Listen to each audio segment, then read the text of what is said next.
I still think you're going to have a lot of lawsuits. I think you're going to have a lot of kids who get hurt. I think you're going to have a red shirt injury. God forbid if we have another pandemic because things are kind of up in the air. If things going on, I mean, Greetings and salutations and welcome to the Odd Coaches Podcast, the global authority for coaching leadership, for coaching wisdom meets real talk. I am your host, Dr. Keith Adams, and on today's Throwdown Thursday edition, in segment one, we're going to have a real conversation about the 5-year clock, the NCAA's new hardline on eligibility.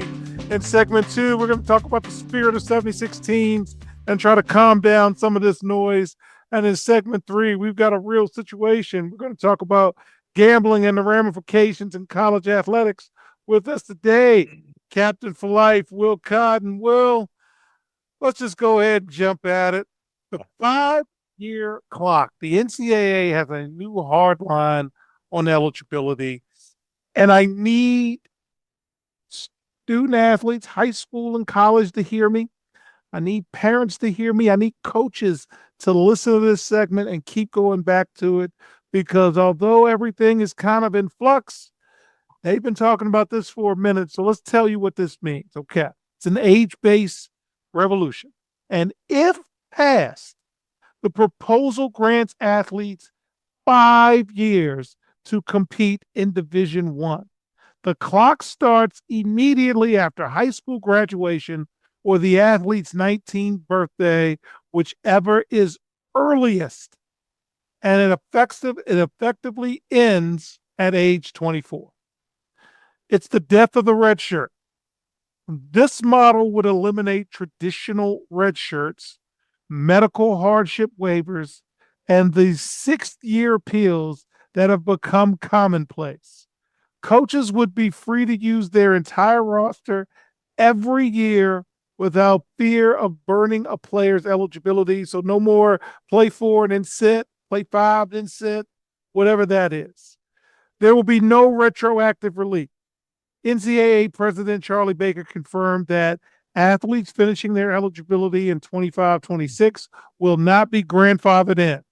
If you used up your eligibility, you've used it up, Charlie Baker has stated, drawing criticism from current seniors who feel they're being left out of the new world. And hey, people, no one cares. I'm going to tell you that now. And that, unfortunately, is not nice, but no one cares.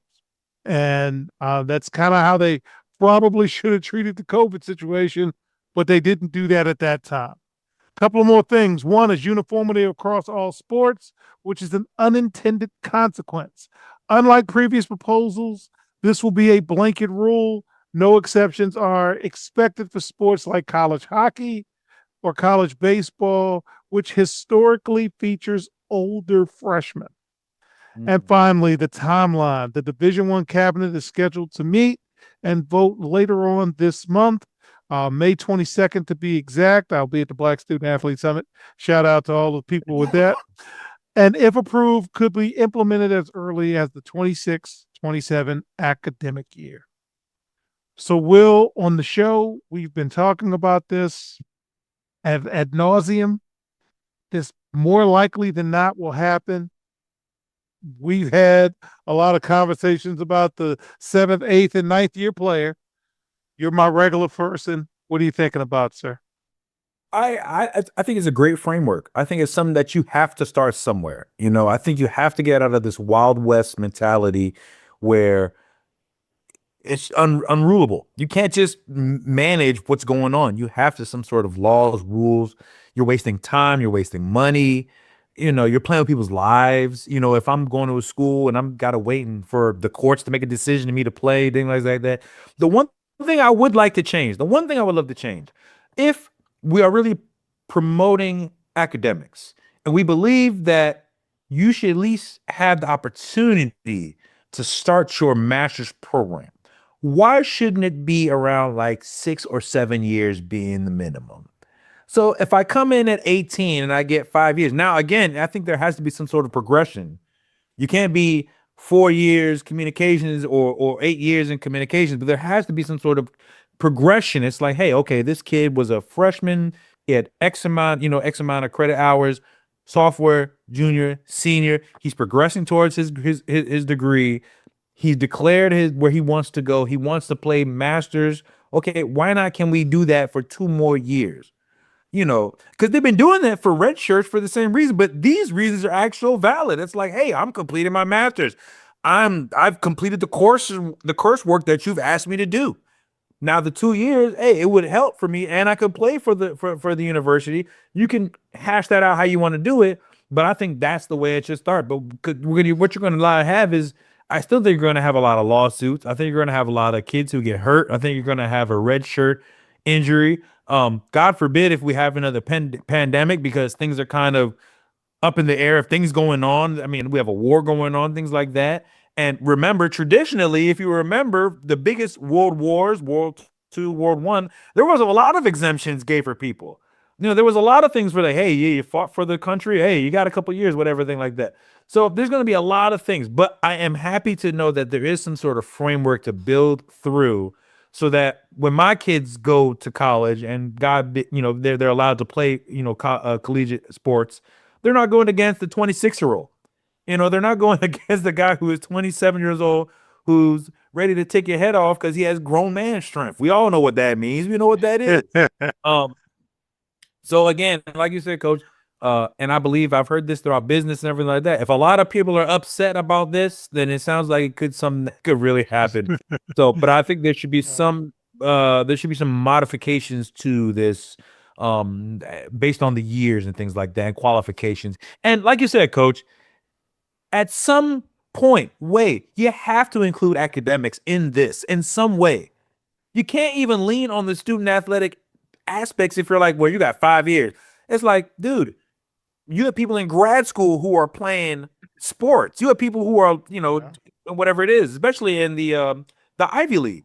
So how do we address that? It's a great start, but needs a lot of work, but great foundation. Yeah, and to wrap up, one, if you're using the 5-year model, that just means you have to meet 20% of measurable progress towards graduation. You got to talk about pathways. You've got to talk about how does community college fits in, or gap year or something. And over the next few weeks, months, et cetera, you'll hear a lot from the CKSA project about specific programming, and you can look on our website, www.cksaproject.org, at our services. You got pro level challenges without pro level support. Let us hire us to help you get through this situation. So, with that, in segment 2, we're going to talk about the spirit of 76 in terms of teams in the NCAA tournament. We'll be right back on the iCoaches Podcast. Today's student athletes face pro-level challenges without pro-level support. The CKA SAVE project is here to change that. For 16 plus years, Dr. Keith Adams and his team have provided comprehensive academic and athletic support from middle school through post-graduation transitions.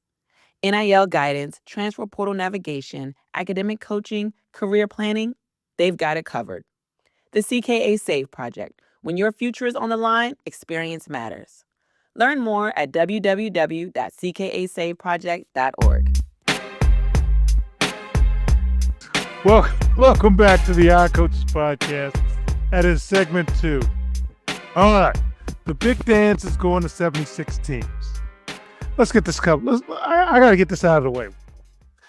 Less than 22% of NCAA teams in Division I make the tournament, even at 76 teams. You're going to have 31 automatic bids and 45 at-large bids. And in the NBA, 53% of teams make the playoffs. NFL, 43% of teams make the playoffs. And in hockey, 50% of teams make the playoffs.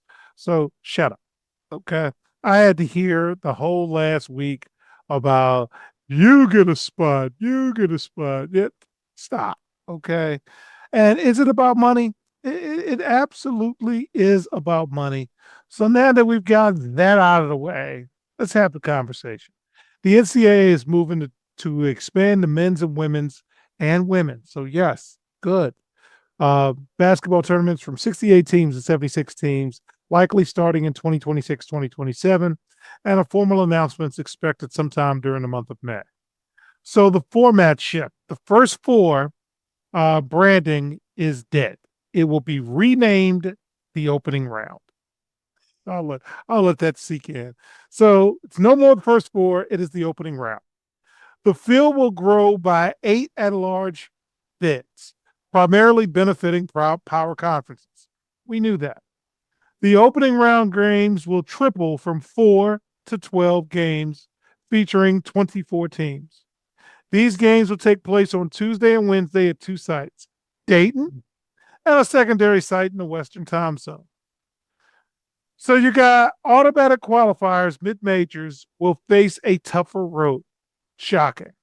All number 16 seeds and half of the 15 seeds will now be forced into the opening round.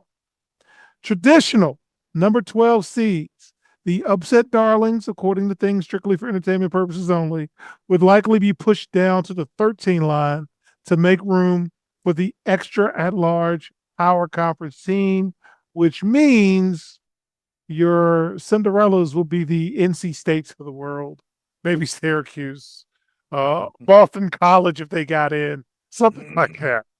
So the drivers, what are the drivers? It's no shock what the drivers is. Financial. Okay, you got no money. Okay, you got money, but the money's going all kinds of places. So while described as a modest financial upside, the NCAA is seeking new revenue streams, including alcohol advertising, to offset legal settlements and rising logistical costs. Hey, Spirit Airlines is gone now, so there goes the bootleg flights that you guys used to take. Okay. And power conferences have been lobbying like the Dickens for more at-large teams, so maybe these coaches won't get fired. Will, as somebody who pays attention to the NCAA tournament strictly for entertainment purposes only, now that I have explained it to you and our audience, what do you think? More football. I love it. More football. But I'm with you, coach. I mean, if we're talking about, we're watering down a tournament that is supposed to be the truth, the source of truth of who is the best college football team in the nation. You can't invite everybody, coach. You can't invite everybody, coach. When the state of Maryland has high school, I'm sure the same thing with Texas and things like that. When we were growing up, you know, if you weren't good enough to make the playoff, guess what? It makes You, playoff. you didn't make the playoff. Well, Will, you've got automatic qualifiers, so you got to win your conference tournament. And I'm tired of the teams who lose their conference tournament. Hey, I didn't make the rules up. The rules are not hit. In 1787, they made the Constitution and said, here are the first 10 amendments, and here are the rules. Here's how you do this. Here's how you do that. I'm a social studies teacher. So since I'm telling you up front, the answer to most questions, as you've heard me say your entire life, is get better or do better. Okay. Because at some point, you got to throw the ball up in the air and you got to go play. And we can't make everything easy. Okay? With over my shoulder fans is Will's trek to the state finals. And every team went from 14 wins to 16 wins to 18 wins to 20 wins. And we lost at the buzzer to a team we probably should have beat. So again, when are we going to just go play and not worry about any of this extra stuff? Yeah. Let me know. Well, we just don't have to. I mean, at the end of the day, if the goal is money, then that's what you're doing. You're taking everybody's money. Yeah. You're taking everybody's money, and that's what it is. It's like, all right, well, look, hey, everybody come. And again, there's valid reasons to do that.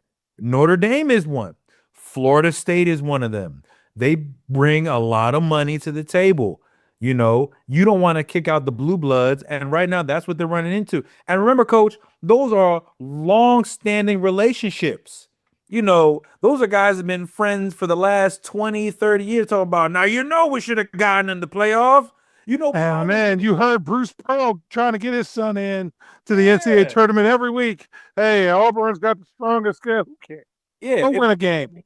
more so than the NFL, college football is a good old boy network. And everybody knows everybody. And right now, everybody's like, look, hey, my donors, my boosters, my alumni who make a ton of money are coming to me and they're saying, why are you not choosing them? Da, da, da, da, da, because they got money. At the end of the day, it becomes a money. I told you the story, coach, where, I won't say any names like that, but Notre Dame raised millions of dollars out of spite. Like, hey, we got $30 million. Look, what you gonna do? Now we gonna spend it. We can't put it to the NCAA. And that's what they're doing. They're pandering.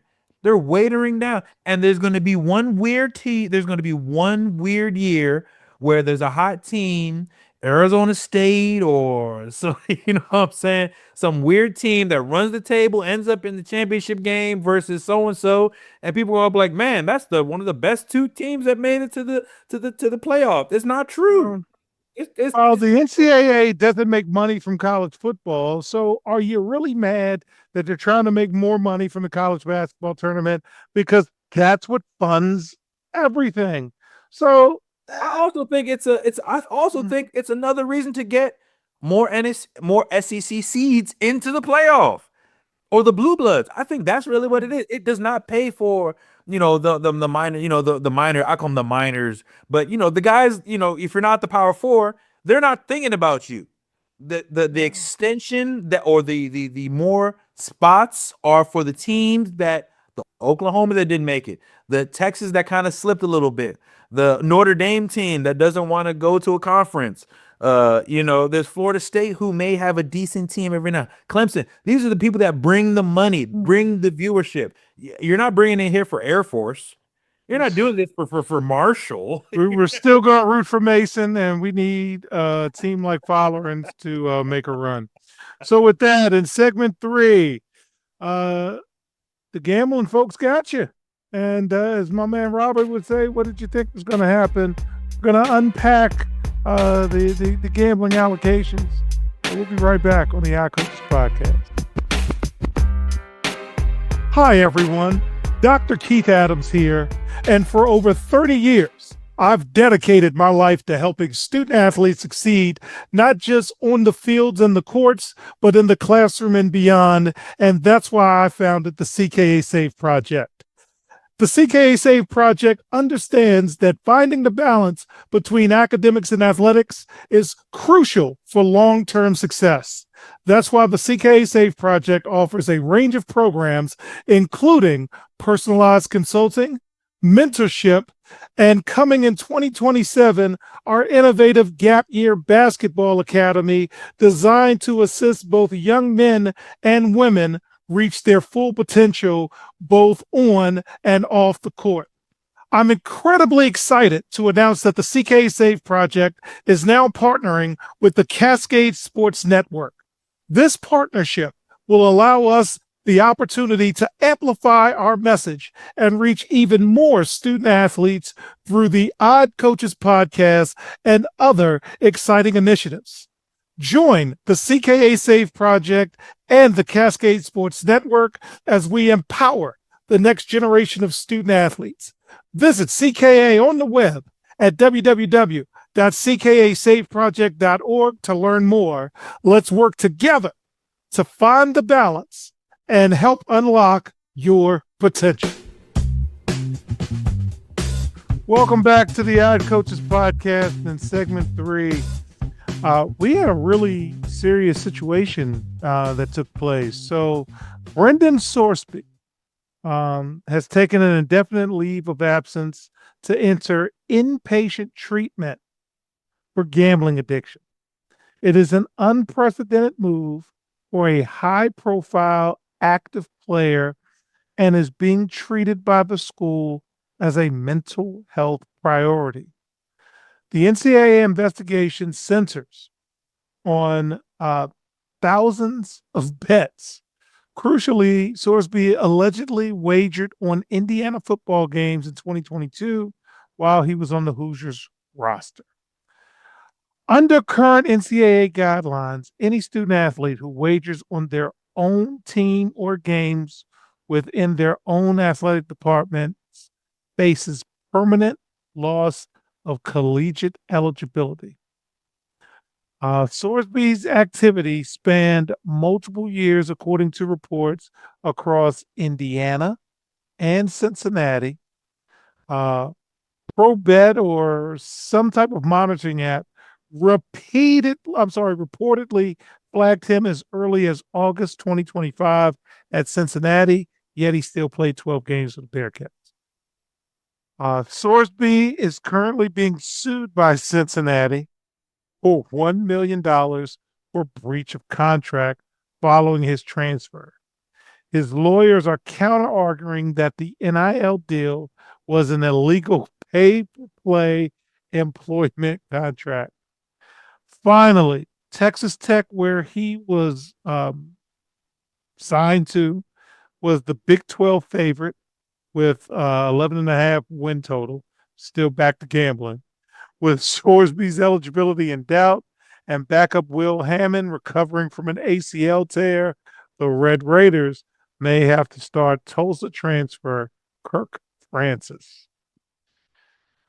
Okay, Will, we've got mental health issues, we got integrity issues, we got monitoring issues, we got money, we got all types of things with this story.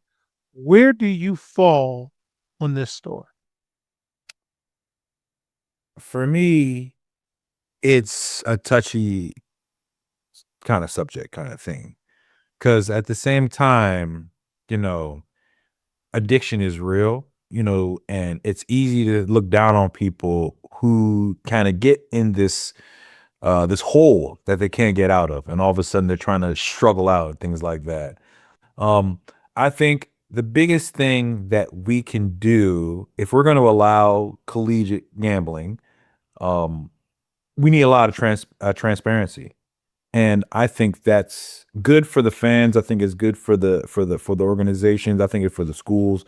Because yeah, if I hear that I think there's a kid doing that, and you find out, go hard on him, and he should go to counseling and things like that. So you're gonna always have that sort of comfort, I would say, believe that we're trying to manage this. In the reality, we know these guys are gambling all kinds of stuff. I mean, if it was me, I ain't gonna lie to you, I would have a little, a group of guys that wouldn't even play on the court. They wouldn't even be on the team. They would be in a dorm some way, and I would tell someone else to tell them what could happen. I think that's where you have these kind of situations going on, and these elaborate schemes. And but at the end of the day, the thing is, coach, with all the analytics that we have, all the data that we have now, and now we have AI security that a lot of people aren't thinking, we can actually identify a lot of these issues in like FanDuel, things like that. We can correlate a lot of information that says, well, very interesting. We can be, and you can, and there's a lot of, I would say, from a legal standpoint, called inference, where you could say, I can put all this example right here on the table and say, I can infer this possibly could have happened.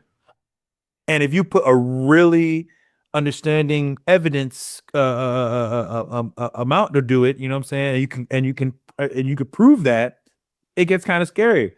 I think at the end of the day, they need to just continue. If they want to allow you to bet in college sports, to actually enforce it and show people and say, look, don't mess around. We have analytics team, we have AI security who is looking at this stuff.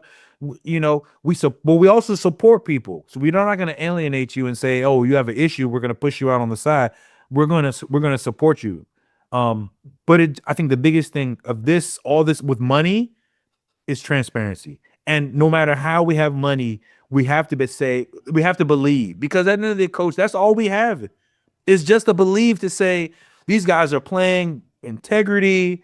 Everyone shows up. Nobody's trying to, win some money on the side, or your NI deal didn't go through. So it's like, oh, well, I put $50,000 on this team, and all of a sudden I play like crap and the Gators lose, and all of a sudden I made $170,000 because I bet on, a terrible team. So it's a very slippery slope, and in my opinion, I think the NCAA is doing their best that they can.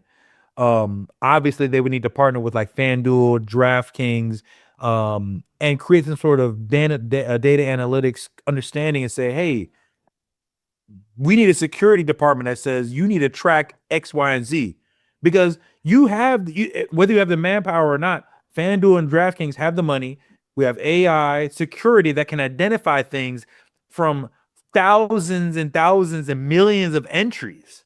All I gotta do is type in and say, "Hey, put in this sort of prompt that says identify anybody who is that stands out in terms of," and you don't have to be very specific, coach. You can say, show me any sort of bets made last night who were stands out that were random that we can investigate. Even if you pull 50 of them, you're going to be like, yo, boom, let's investigate them. And then you may get even more after what they call pulling thread. You know what I'm saying? Kind of that. So again, long story short, we're just going to have to lean on the integrity. If you're caught, the punishment has to be harsh. I'm talking about kicked out of the NCAA, kicked out of the collegiate framework or organization anymore, because it's bigger than that. You can't just, we're making billions and billions and billions of dollars.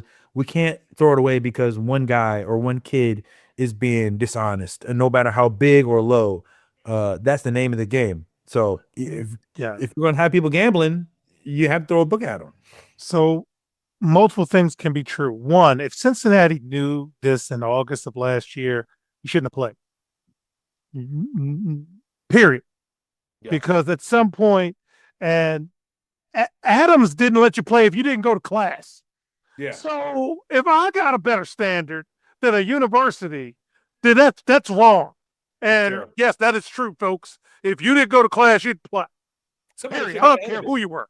They should have got ahead of it. I mean, that's if you can't foresee that you have a player who is struggling with gambling addiction, and it's not hard to see. You can see that he's struggling. Even if you know, then you need to address it. Whether and don't try to sweep it under and let him play. That is even more responsible, because it's like, dude, you knew this guy has a gambling problem. It's almost like if I knew this guy has a drinking problem. Oh, you let me go to a club? Let him go to the party? Why would you do that? Why would you? Even if he doesn't, why would you put him around that environment to entice him to do things like that? It's crazy. So we're disappointed in Cincinnati. So if that is made to be true, I need heads to roll in the athletic department. Yeah. And no. 2, Texas Tech, keep him on scholarship. Mental health is not a broken arm where I can see the arm is broken and in 4 to 6 weeks it's better. So forget football right now. You will be on scholarship. We can afford this scholarship.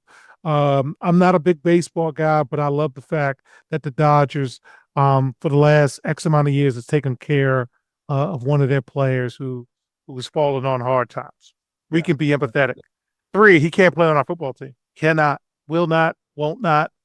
I don't give a damn. You can't. No, you cannot. Gambling's real, and in every locker room, in every sport, the rules are not hidden. There's a whole lot of things hidden. There's a whole lot of things unspoken. This ain't one of them. So if you've made that choice, you've made a big boy decision.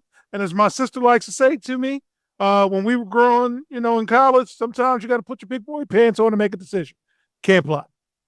Now, you still have your scholarship, and if you choose to leave the university and not take us up on our offer, I'm not in the way of that, but you can't do that.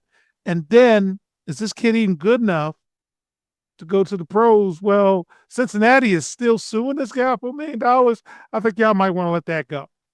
And Texas Tech, I don't know how you handle your money, but just keep him on scholarship and try to let that play out.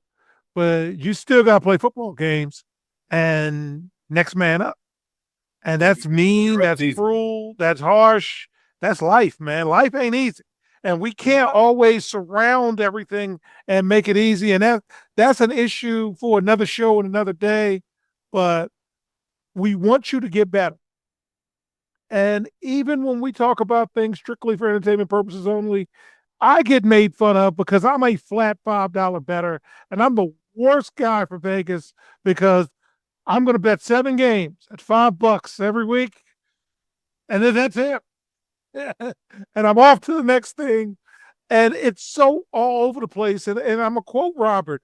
What did you think was going to happen? It's on TV. It's at the bottom of the tracker. It's making the better. It's every show is. Commercials. I mean, Yeah. and again, we even have to say, okay, at this point and at this time, we will talk about things strictly for entertainment purposes only. Because don't you put your college kids' funds on our stuff? Because we just got off the podcast. So Will, again, as somebody who's watched me suspend people for the littlest of things, any final comments? Because I'm still on. How you knew and you did nothing? I hope that's wrong, but close us out, sir. It's just going to be difficult. I know there's a lot of people out there who are struggling right now. There's a lot of people who that we don't even know what's going on. They could be facing violence if they don't do a certain thing, or if a certain ticket hits, or if a parlay doesn't hit. This is probably just like the tip of the iceberg of what we're hearing. And again, it took us maybe like 2 or 3 years to really feel, and we really don't have the details of what was going on. So I'm sure this happens a lot more than we think of, and especially in the lower ranks of college. I think around, the FCS side, if you're one of those struggling teams or things like that, and you're playing, and you see them every week, coach. You go on FanDuel, you'll say the Sister of Poor is playing Abilene, Texas. What do you think the score is going to be? And then all of a sudden it's like, oh, they won. Wow, I didn't know that. I mean, I think there's just going to be a ton of them. I think there's a lot of them that they miss. It's just a new kind of frontier of things that we have to figure it out. And for the most part, I would like to believe that most good amount of them, I'm very optimistic in terms of most people are very honest about what they're doing. We're not gambling. We're playing the game. We're getting paid the money to do this, even in college. So I'm hoping to believe that there's not a lot of that. But again, greed, things like that. You get down on your luck, you get down on your bills, and again, now coach, remember these guys now are, 26, 27. It's, oh, well, the baby ain't eating. Oh, well, well, the family hungry. It's not just yourself. So I know there's a lot that goes on. It's just unfortunate. And I think more stuff will come out, but at the end of the day, you have to just suspend everybody, but support people when Support, you can. yes. Yes, I'm again, as a coach, as an administrator, as a teacher, as an athletic director, you're already suspended when you come into my office for whatever. Okay. But you're not removed. We want you to come Through the back. You still have process. things to do. But yeah, we're gonna put a pin in this until we figure out everything, but we're always gonna support. So on behalf of my captain for life, Wilcott, I'm Dr. Keith Adams saying thank you for listening and or watching the iCoaches podcast, the global authority on coaching leadership, where coaching wisdom meets real talk. Also seen on the Cascade Sports Network. And we will see you on the sidelines. Until next time, take care. We hope you enjoyed today's show. The iCoaches podcast drops new episodes every Tuesday, Wednesday, and Thursday. Make sure you subscribe to the iCoaches podcast on YouTube, Spotify, and iHeartRadio. Follow the iCoaches podcast on the X platform at iCoaches. Follow Dr. Keith Adams and the CKA Save Project on social media at CKA Save Project. For more information about the CKA Save Project, visit them on the web at www.ckasaveproject.org. See you next time on the iCoaches podcast.